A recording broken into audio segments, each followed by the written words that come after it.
In Panama, with more than 98% of the votes counted, José Raul Mulino won Sunday's general elections. In Brazil, the death toll after strong floods in the state of Rio Grande do Sul rose to 83.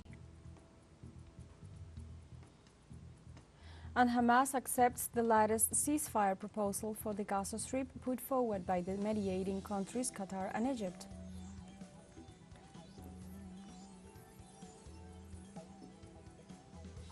Hello and welcome to From the South. I'm Alejandra Garcia from teleSUR Studios in Havana, Cuba. We begin with the news.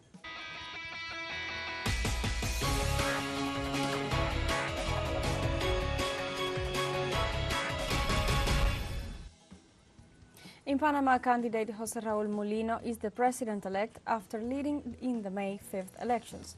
After more than 98% of the votes were counted, candidate José Raul Mulino is the virtual president-elect, accounting for over 34% of the votes, followed by the candidate of the Otro Camino movement, Ricardo Lobana, who accumulated more than 24%, and in the third place is the former President Martín Torrijos for the Popular Party with around 16%. More than 3 million Panamanians exercised the right to vote in more than 3,000 voting centers, where they also elected the 81 district mayors, 701 township representatives, 11 councilmen, 71 deputies to the National Assembly, and 20 to the Central American Parliament.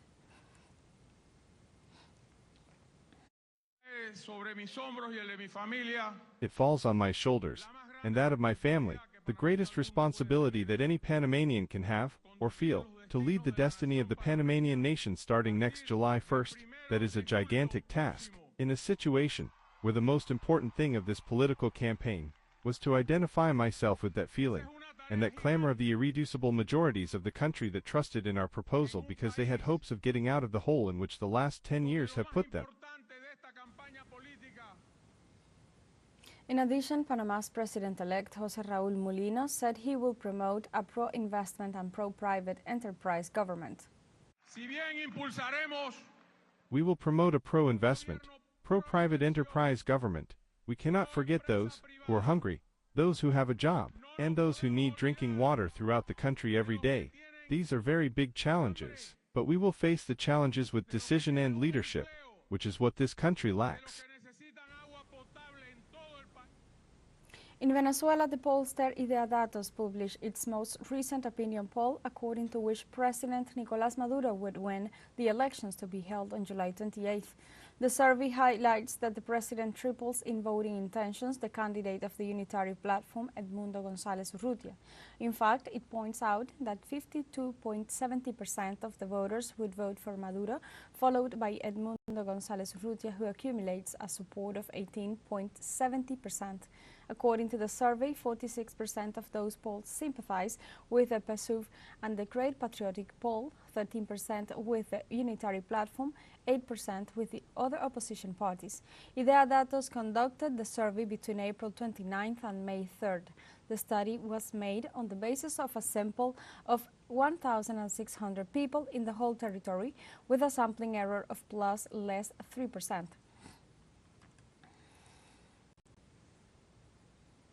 In Guatemala, President Bernardo Arévalo assured that the mandate of the country's Attorney General Consuelo Porras must end, as she misused her post to persecute him and the Semilla party in an attempt against the presidential transition. The dark cycle of Consuelo Porras must end right away. As President of the Republic, directly elected by the people with an explicit mandate to fight for transparency and combat corruption, I cannot put up with this injustice to continue.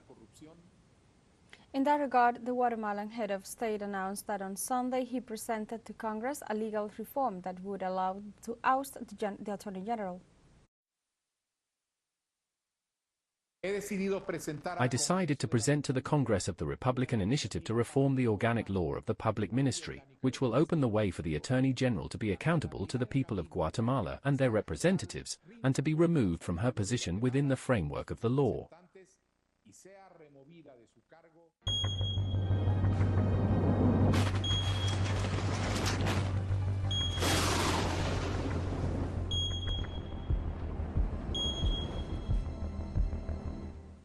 In In Brazil, 83 people have died after floods caused by a strong storm in the state of Rio Grande do Sul. 4 other deaths are also under investigation, and 111 missing persons and 276 injured have been reported to date. The civil defense indicated that there are 141,000 people displaced from their homes. In total, 345 of the 496 municipalities registered some kind of problem, affecting 850,000 people. According to weather authorities, the advance of a new cold front causes an increase in the conditions of heavy rains, hindering rescue operations.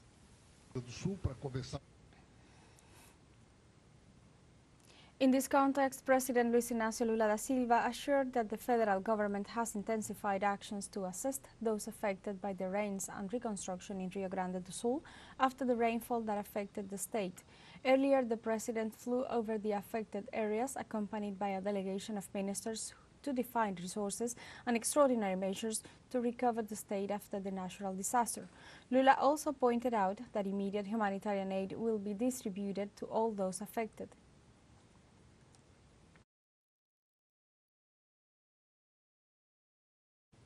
In the United States, heavy rainfall has intensified, causing flood of homes and roads in the severely affected city of Houston, Texas.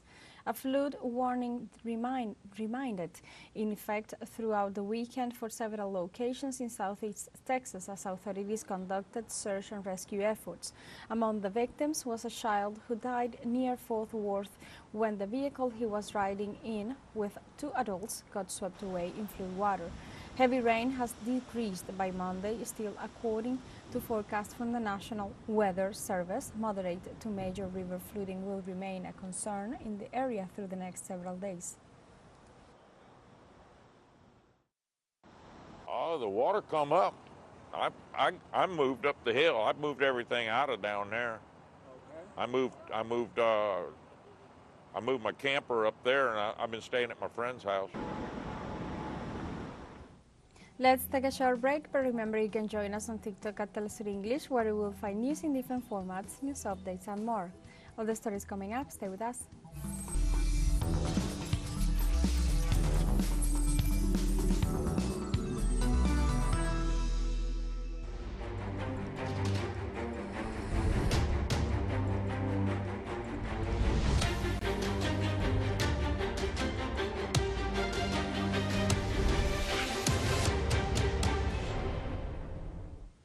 Welcome back. The Palestinian resistance Hamas accepted the proposal of a ceasefire in the Gaza Strip given by the mediating countries in the light of a new Zionist military operation in Rafah. The Islamic resistance movement Hamas released a statement to announce its decision to accept the proposal from the Qatar and Egypt foreign ministers, which opens the way to the exchange of Israeli hostages for Palestinians, an immediate ceasefire in the Gaza Strip, and the access of humanitarian aid. Tel Aviv responded that the new version of the Egyptian proposal has far-reaching factors that Israel cannot meet, as it is a ruse to make the Israeli state look like the party opposing the agreement. Also, following Benjamin Netanyahu's statements on the evacuation of civilians from Rafah during a cabinet meeting, the French Foreign Ministry issued a statement reiterating its rejection of any Tel Aviv military incursions into the city of Rafah. The French authorities declared that France reiterates its firm opposition to an Israeli offensive on Rafah, where more than 1.3 million people are taking refuge in a situation of great distress. On the other hand, the statement also noted that forced displacement of a civilian population constitutes a war crime.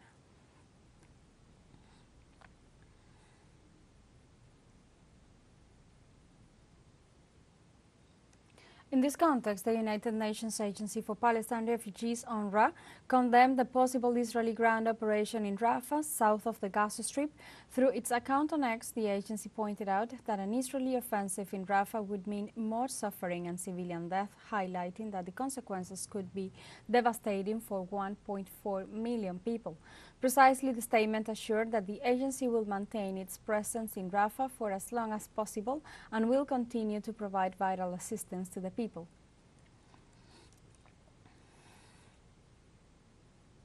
Now we go to Gaza, where our correspondent Huda Hegazi reports on Rafah's evacuation.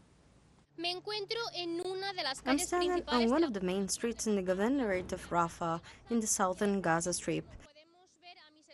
At this moment, as we can see behind me, there are a large number of vehicles, large numbers of cars, of vans, full of Gazans who are installing their tents, who are leaving the areas where they were evacuated in Rafah to go to the Al-Maghwazi area, following the order issued by the Israeli army that the Gazans who are in the west of Rafah must evacuate to the Al-Maghwazi area, as it will start its ground operation.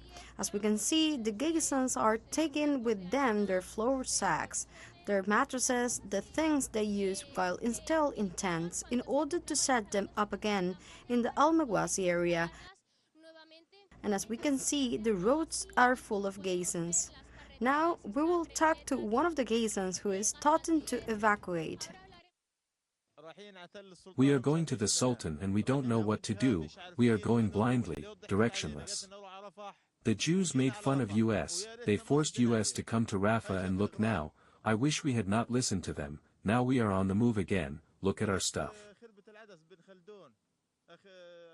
We came from Jerbat al-Adas in Bet Khaldan near Salah Eden.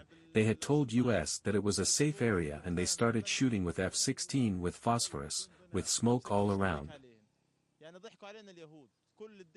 The Jews made a mockery of US, the whole world is ganging up against Gaza, we only have God, every country will get its turn.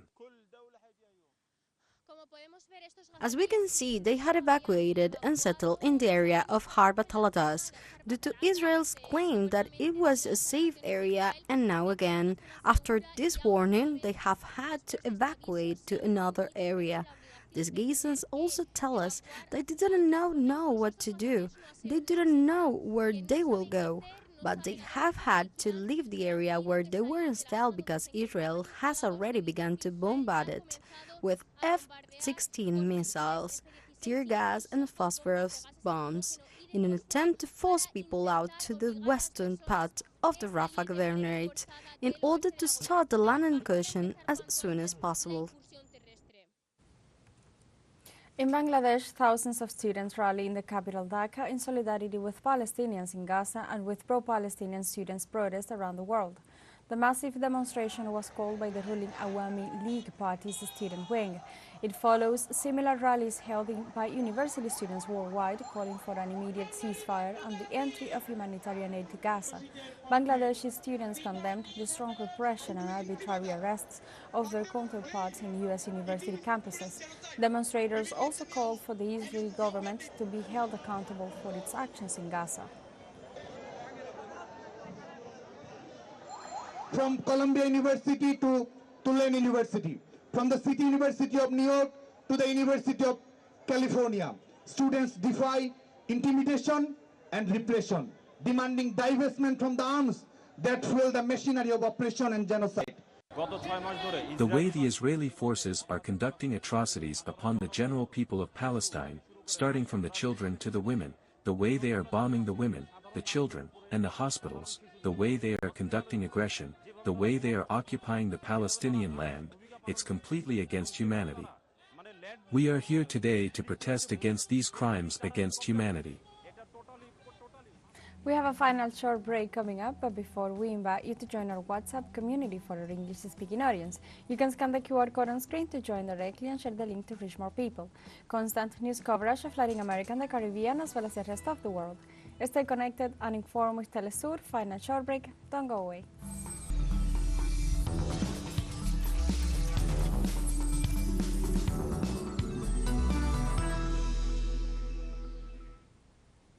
Welcome back to From the South. In Russia, a new Ukrainian attack in the province of Belgorod left at least 7 people dead and several wounded. In the meantime, the Russian Health Ministry reported that the attacks was carried out by kamikaze drones that exploded near 2 minibuses and a private vehicle, injuring at least 40 people. Precisely, the local governor, Vyshaleslav Gladkov, reported that the minibuses were carrying employees of the agricultural company Agro Belgorod, while the third vehicle was carrying 3 minors who were also injured. In this sense, Gladkov also added that all the injuries were transported to hospitals for immediate medical care.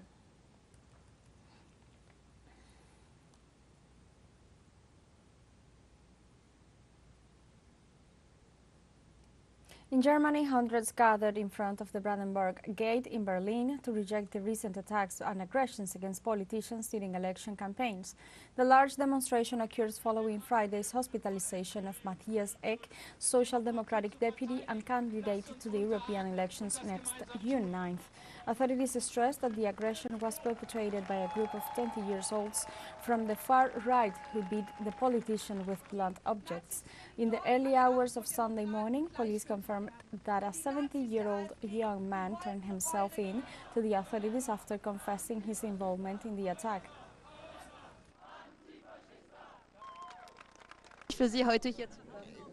It is simply important to me to do something about the fact that this hatred is flooding people, dominating people and everything. That simply cannot be allowed to happen. That's what we want to express here.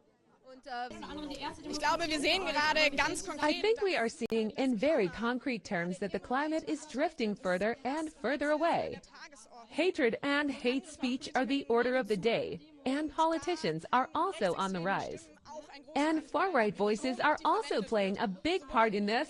The rhetoric they use, both in their speeches and on social media, is fueling this climate. And as a civil society, we have to stand up to this and say not with us. On his visit to France, President of China Xi Jinping described Beijing's ties with Paris as an international model of peaceful coexistence in a context of escalating trade aggressions by the European Union.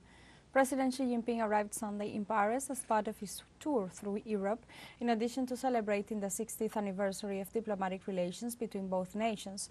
In that regard, the Chinese government stated that this visit is an opportunity to strengthen political trust, improve cooperation, and take the comprehensive strategic partnership to a new level.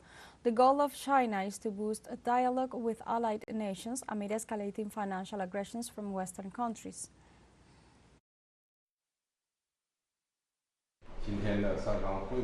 The trilateral meeting nowadays increases the significance of my tour through Europe. China's always viewed the relation with Europe from a strategic and long-term perspective. That's our diplomatic track to follow with our partners to attain modernization. I hope that China-France relations and China-Europe relations can boost each other and develop in conjunction.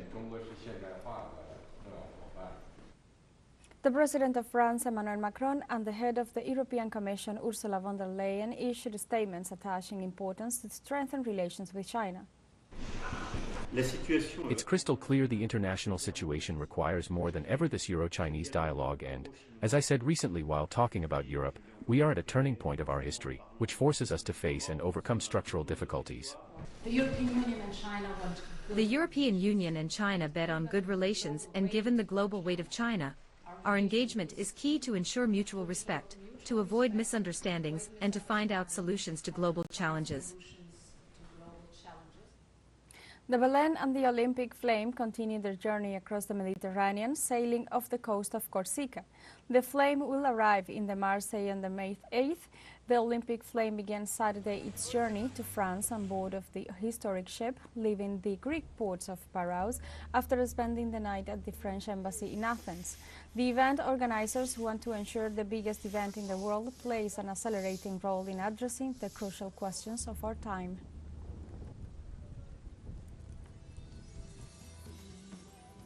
We have come to the end of this news brief, but you can find these and many other stories on our website at telesurenglish.net and join us on social media, Facebook, X, Instagram, Telegram and TikTok as well. For Telesur English, I'm Alejandra Garcia. Thank you for watching.